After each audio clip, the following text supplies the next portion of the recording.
Bienvenido a este su programa Cara a Cara, espacio donde siempre presentamos temas de interés general. Hoy nosotros vamos a hablar sobre economía física, sobre el gran problema que están padeciendo naciones importantes, lo que está aconteciendo, por ejemplo, en esta parte del mundo, con nuestro país, con nuestros países y con las grandes potencias, tanto la euroasiática como, por ejemplo, los grandes países de esta parte del mundo, como es el caso de Estados Unidos, Canadá, México, etc. La economía lo domina todo, todo, todo. Jamás uno pudo haber pensado hace buen tiempo que la economía iba a ser el conductor de la cosa.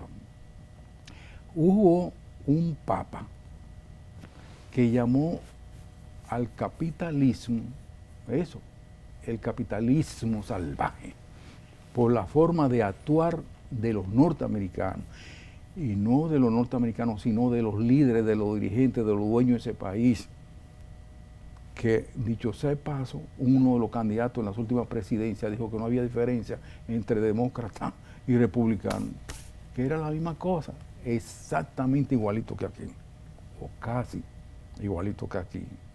Entonces, ¿qué está sucediendo en estos tiempos?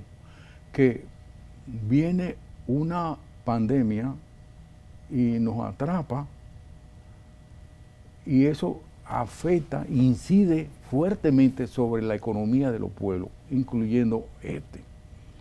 Nosotros, el profesor Meléndez, nuestro querido amigo, vamos a hablar un buen rato con relación a eso que hemos seguido de introducción a este programa, porque la economía definitivamente lo conduce, lo es todo, todo. Porque hay países que siguen siendo pobres, pobres, pobres, pobres, pobres, y porque hay naciones que por el contrario sacan más riqueza inclusive a la tragedia de las naciones, como es el caso del COVID.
Y bien, profesor, el mundo está a la expectativa sobre hacia dónde va la economía norteamericana, fundamentalmente la economía del gran capital, porque hay señales que no son muy positivas con relación al comportamiento económico de eso.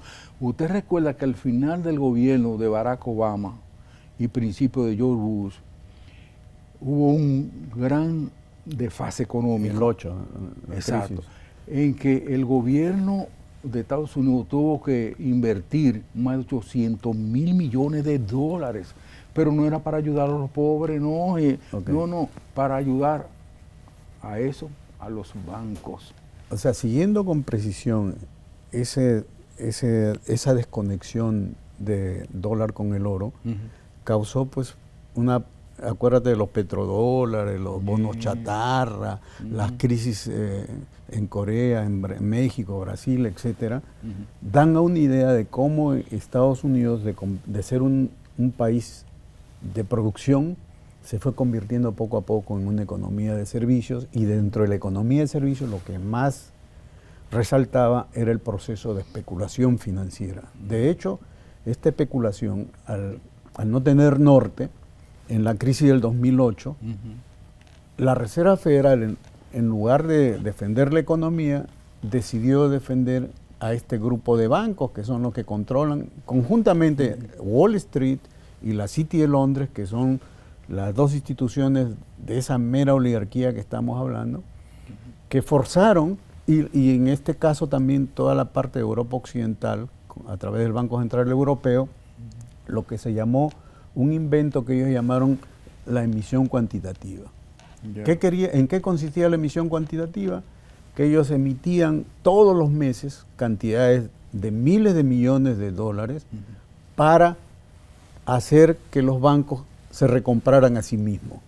Wow. Entonces, ese vicio, esa corrupción que ha habido ha hecho que muchos de los dirigentes de estos bancos se hicieran sumamente ricos y vivieran a costas de esos, lo que se llama la quantity emission, la emisión cuantitativa, que es hasta ahora,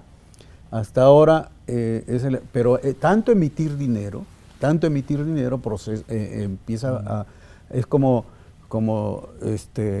puede producirse un fenómeno tipo Weimar en la época antes de los nazis, que el marco en cuestión de meses pasó de un valor de un 1 con el dólar a varios millones de dólares de marco por un dólar. Entonces esta situación que provoca esa especulación, provoca también inestabilidad en la adquisición de ¿por qué hay crisis, por ejemplo, del carbón, del petróleo, en general los fósiles, los productos fósiles para producir energía?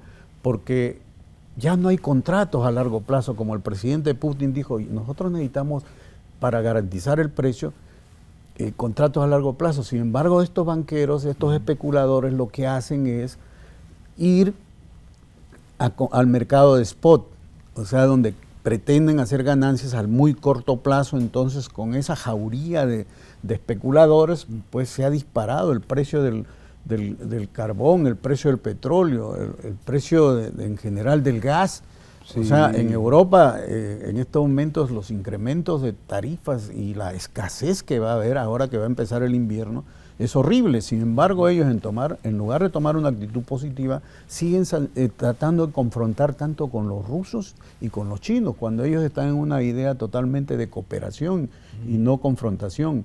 Por ejemplo, ahora, los rusos hicieron un proyecto de gas que se llama el Nord Stream 2, sí, que ya está en Alemania, pero todavía no le dan autorización a la empresa que maneje el gas para que empiecen la tubería, el gasoducto está lleno para que empiece a producir. Sin embargo, por estos afanes especulativos se sigue dando largas y los alemanes se están perjudicando y el resto de los países europeos también se están perjudicando. Las tarifas se han disparado, pero ahora, y además esto tiene que ver con lo verde, porque al exigir que el carbón hace daño, que el petróleo hace daño, que los gases, y todo el mundo dice que es el CO2, pero el CO2 es el gas de la vida, como dice Kirchhoff. ¿Por qué? Porque con el CO2 crecen las plantas, con el CO2 se alimentan los animales, y con el CO2, si no hubiera CO2, tampoco podría sobrevivir el ser humano. Entonces el tema de la economía en estos momentos se ha vuelto eminentemente especulativa, porque estamos al borde de una explosión financiera que hasta la Lagarde del Banco Central Europeo ahora está reconociendo que porque no puede inflar tanto la burbuja. Esta es una burbuja que no se sostiene, y cuando una burbuja es como un globo que usted lo sopla, pero el último soplido no es que se desinfla, sino estalla. Entonces esto nos dice que tenemos que volver a una economía de obras, a una economía física. La base de la economía de Estados Unidos fue un sistema hamiltoniano que incidía en la producción, en el desarrollo de la tecnología. Los trenes en Estados Unidos están retrasados comparados con los trenes en el sistema chino, por ejemplo. Claro. O los sistemas de las ciudades, falta de mantenimiento por horrores, por cantidad. El programa espacial se ha quedado reducido casi a la nada. A propósito de los trenes, ese de levitación magnética que inventaron los chinos y que ya está al servicio inclusive de países africanos. Pero claro, a propósito de eso, Rafaelito, los chinos tienen todo Occidente, el monto de inversión en África, los chinos son 10 veces más. y siempre los han atacado a los chinos que por el tema de la deuda, y no hay, en eso no tienen problema con el tema, han renegociado mejor. Los peores acreedores que tiene África son los bondholders de la City de Londres y de Wall Street. Claro que sí. Hablaba, profesor, de la Lagarde. Esa señora, ella cree que es la quinceñera del barrio. Porque ella dice que hay que acabar con todo lo viejo. ¿Y qué le van a dejar a los nietos? ¿Y qué le van a dejar a los papás de esos nietos? Claro. ¿Y qué va a significar el mundo? Porque, por ejemplo, en España, las mujeres han decidido no quedar embarazadas. Claro. Y esta es la situación de que la mayoría de muertos por muerte natural y toda esa cosa es casi igualita a los pocos niñitos que están naciendo. En Cuba y en la antigua Yugoslavia hay 2 clubes de 125 añeros, señora del Banco Mundial. Sí. Bueno, el asunto es que parece que el crecimiento de población es un proceso natural. Por ejemplo, el caso chino es bien interesante para explicarlo, porque China, cuando empezó la revolución, decidió que solamente las parejas podían tener un niño. Sí. Entonces lo que ocurrió en ese fenómeno de hasta casi poquito, a unos 2 o 3 años antes, era que el triángulo de población, que suponía que abajo eran los jóvenes y arriba los más veteranos, se empezó a hacer así, se volvió a invertir. Como la pirámide olímpica. Sí, y entonces los chinos ahora ya han aprobado que puedan tener más hijos. Más hijos los chinos. ¿Por qué? Porque tiene que tener siempre una generación joven. En Europa también tenemos un proceso en que la gente se está envejeciendo porque no quiere, por razones también de cultura, porque ha habido una cultura de confrontación, una cultura de desesperación porque se va a destruir el planeta, que ya no nos queda mucho tiempo. Claro. Todos esos factores, y en medio de esta crisis económica en que quieren que la tecnología no prospere porque ellos dicen que el progreso ensucia el planeta, cuando no es tan cierto, ¿no? Todas esas cosas. Pero claro, pero es mejor que haya mucho viejo, porque eso indica que la salud ha sido un éxito. Claro. Y por eso han llegado. Antes, bueno, que Matusalén dicen que vivió 200 años. Pero ¿qué ocurre? Que un año era nada más 3 meses en aquella época. Entonces, cuando uno viene a ver, Matusalén murió quizás a los 30 o 40 años de edad. Hablaba del gas ruso. Miren la diferencia tanto de China como de la propia Rusia con relación a dividir los beneficios de ellos con el resto de los países. Porque el proyecto chino se llama, de la iniciativa de la Franja y la Ruta, es ganar, ganar. Y entonces, en lugar de cooperar con Estados Unidos ha tratado de enfrentarlos. Y sin éxito necesariamente, porque en estos momentos, yo creo que los centros de poder económico están trasladándose de Estados Unidos y Europa hacia Euroasia. Sí. En primer lugar, desde el punto de vista de población, en Euroasia más o menos son 5.000 millones de seres humanos, claro, de los cuales solamente entre China e India hay casi 3.000 millones. Sí. Entonces mucha gente, y ellos han, por ejemplo, el caso de Vietnam y el caso de Corea, entonces son naciones que son trabajadoras, que desarrollan con la producción, a pesar de las limitaciones que han tenido para exigirles que dejen de producir, y que la especulación en el mundo ha sido tal vez el peor factor para destruir nuestras propias economías, porque las directrices que se trazan en los organismos internacionales tipo Fondo Monetario, tipo Banco Mundial, y los mismos gobiernos impiden que nuestros pueblos se puedan desarrollar también. Claro que sí. El tema de la deuda, por ejemplo, el tema de la deuda es una cosa atroz, que por los 80, por ejemplo, la deuda más se debía a la tasa de interés, a los intereses que habían sido flotantes como hasta ahora son, en desmedro de ese primero y original programa del Bretton Woods, que era tasa de interés fijo, por Sí. ejemplo. Mira, todo lo que se ha saqueado, porque se habla de corrupción, sí, la corrupción existe, pero ellos el sistema más corrupto es el sistema mismo de las finanzas internacionales. Pero claro que sí. Lo que yo jamás entenderé, ¿por qué, por ejemplo, los chinos, y ya entiendo, están ganándole la batalla a los americanos, el capitalismo, con su propia moneda? O sea, ya hay chinos millonarios, ya hay grandes emporios que no tienen nada que envidiarle a los grandes emporios que tienen el capital, tanto en Estados Unidos como en otras naciones fuertes. La gente cree, lo que pasa es que los conceptos han cambiado. Ni Rusia ni China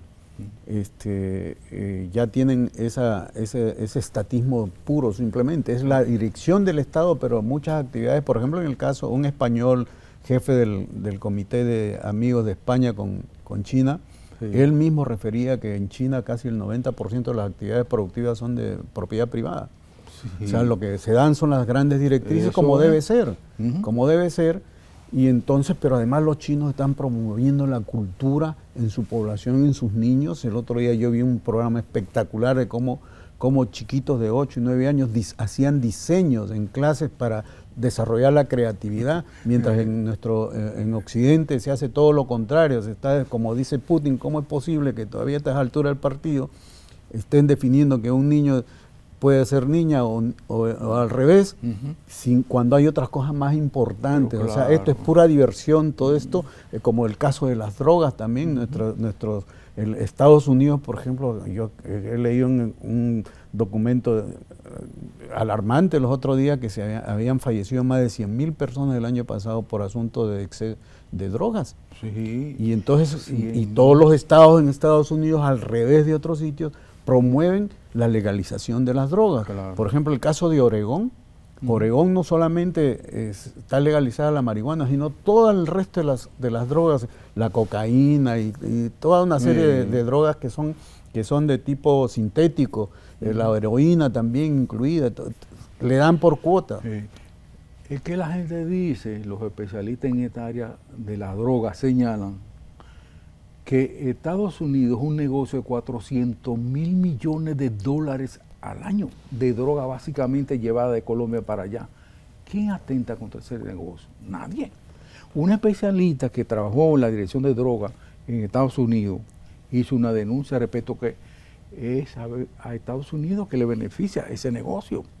Exacto. Entonces, yo creo que esto nos hace ver que andamos en una situación bien crítica estratégicamente, que inclusive con esas provocaciones que hacen en el Mar Negro contra los rusos, o las provocaciones que hacen, inclusive la formación de AUKUS, esa alianza entre Australia, Reino Unido y Estados Unidos, es solamente para torpedear a China. Sí, sí. Y entonces, mientras tanto los chinos ya están haciendo una estación espacial, están desarrollando la energía de fusión, que va a ser y van a desarrollar energía limpia, como la energía nuclear, ya limpia. Inclusive las plantas de carbón que los chinos están haciendo están casi cero emisiones.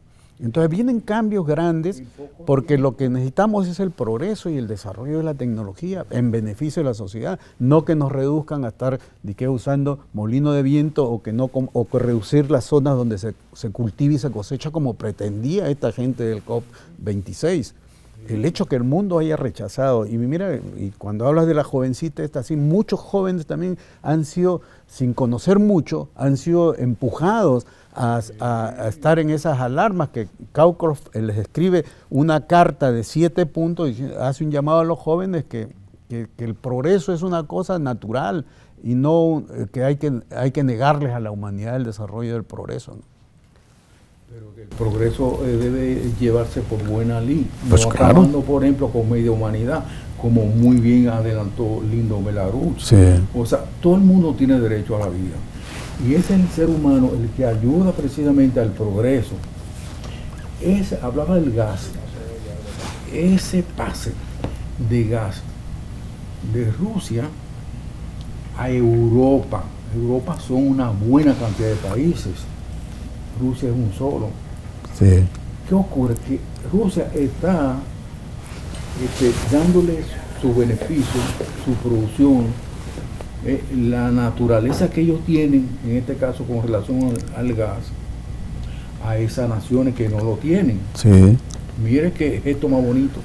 Estados Unidos nunca ha hecho eso por nadie. Pero sin embargo, porque no es todo Estados Unidos, ¿no? Es este grupo de neoconservadores, neoliberales de Wall Street y las empresas tecnológicas las que están empujando a prácticamente a que se tomen esas medidas que son provocadoras terriblemente, ¿no? Y entonces yo creo que yo siento que los chinos y los rusos se han manejado con mucha prudencia, no provocan, y nunca usted ha visto a un chino metido invadiendo un país. Y entonces fíjese nada más los resultados de Afganistán, 20 años de invasión en Afganistán, y tienen que salir no solamente Estados Unidos, sino la OTAN. Pero también se han dado el lujo de destruir a Libia, se han dado a destruir a Siria, se han dado a destruir una serie de naciones, porque te dice que todo el sistema está en crisis. Y como la Rusia ha estado diciendo antes de todo esto, hay que revertirlo por un nuevo orden económico internacional justo. Correcto. Necesariamente por eso tenemos que hacer una pausa para entonces ya ir a la parte final de este programa tan interesante.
Mr. Bush, when are you going to apologize for the million Iraqis that are dead because you lied?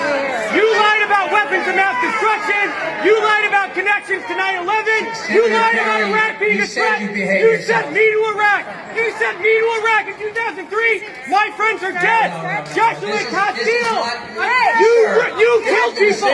You lied. You lied about WMD. A million Iraqis are dead because you lied. My friends are dead because you lied. You need to apologize. Apologize. Y bien, seguimos este cara a cara de hoy, tan interesante, porque estamos haciendo un recuento de los últimos sucesos a nivel local y a nivel internacional. Hablaba con relación a Afganistán y mencionabas a Libia. Sí.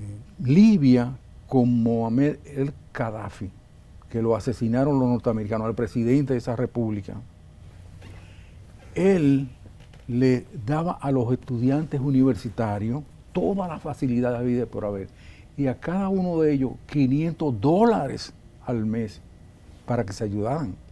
O sea, estaban protegidos, había una cosa fácil de otro mundo, así se estimó.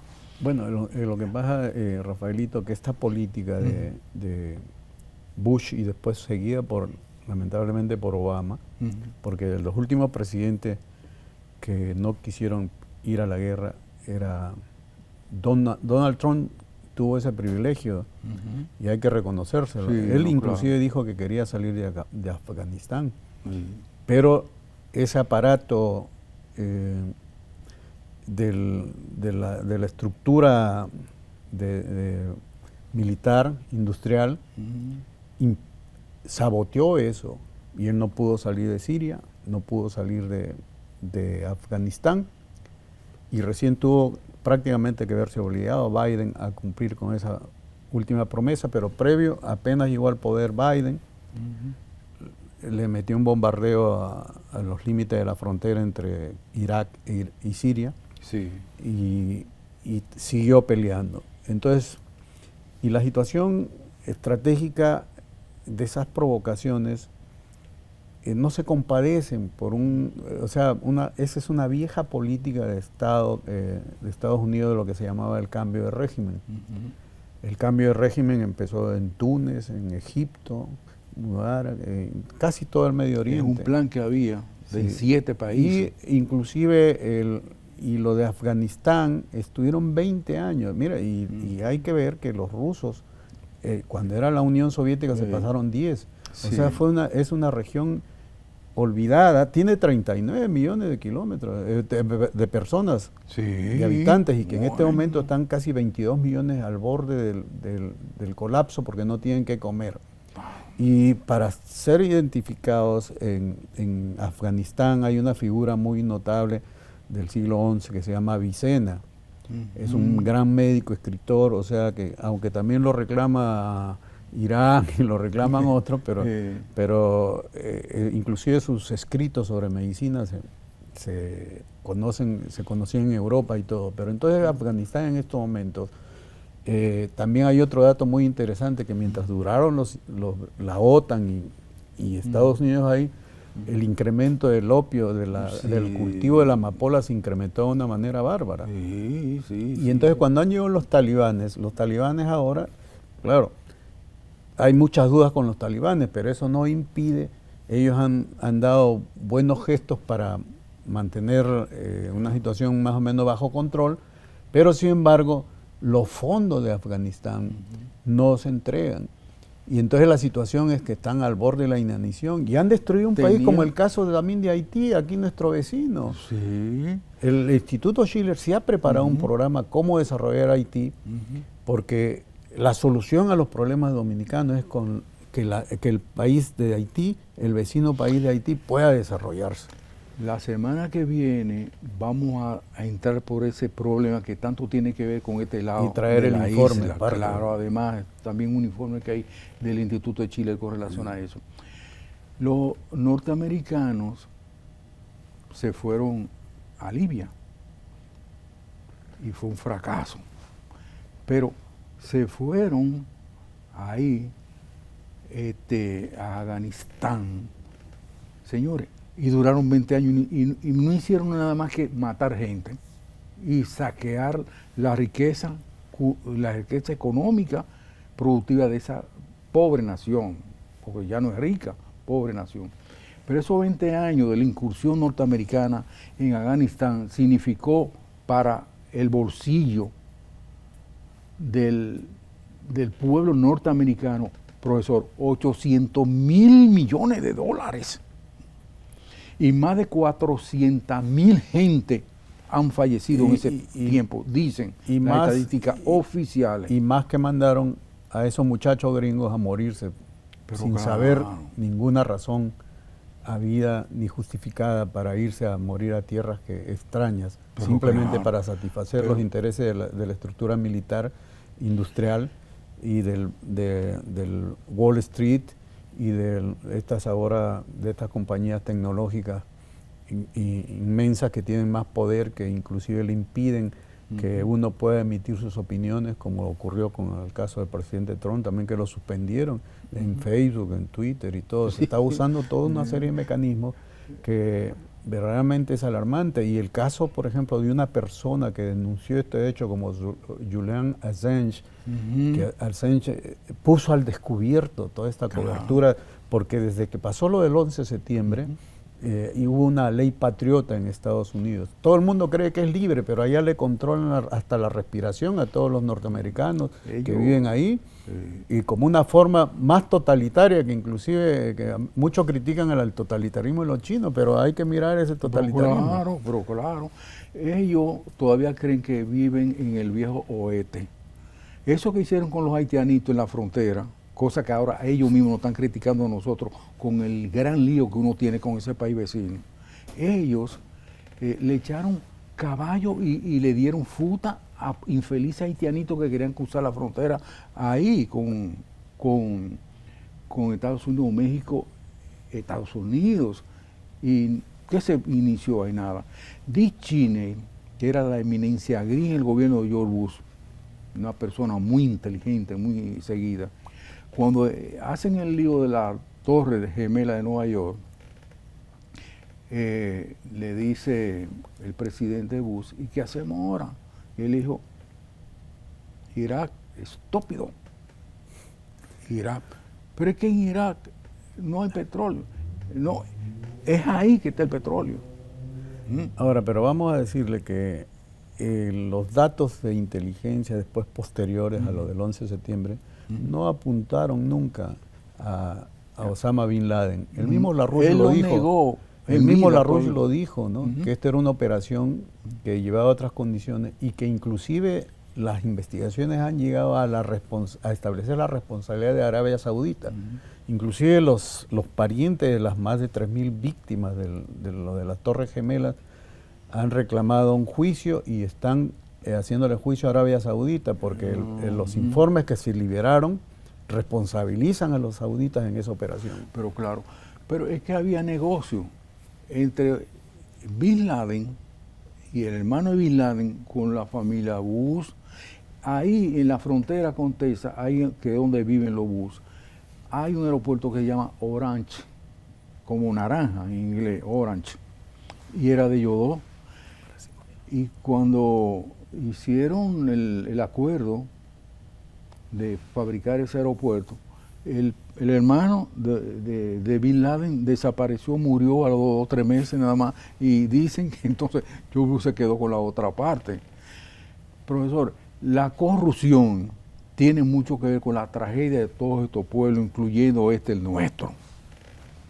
Uno que ve cada día las cosas, que a veces pone los pelos de punta, se pregunta, pero y es que no hay un control.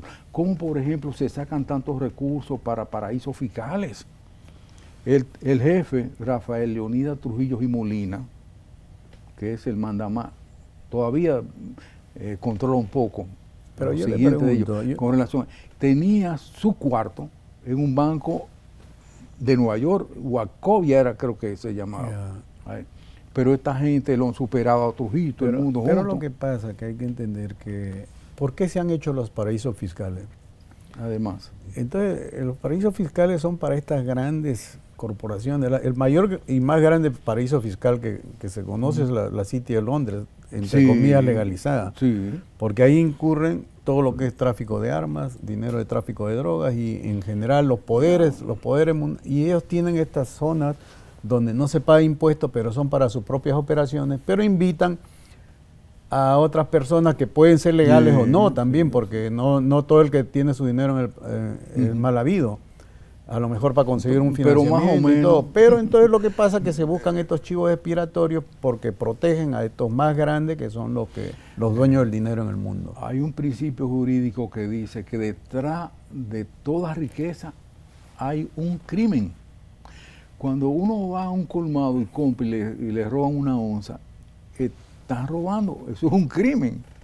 ¿Y qué será entonces cuando uno manda a hacer, por ejemplo, barcos como ese que trajo el lío entre Francia y Australia y todo ese tipo de cosas, miles de millones de dólares? Que le tumbaron más de 79.000 millones de euros a los franceses.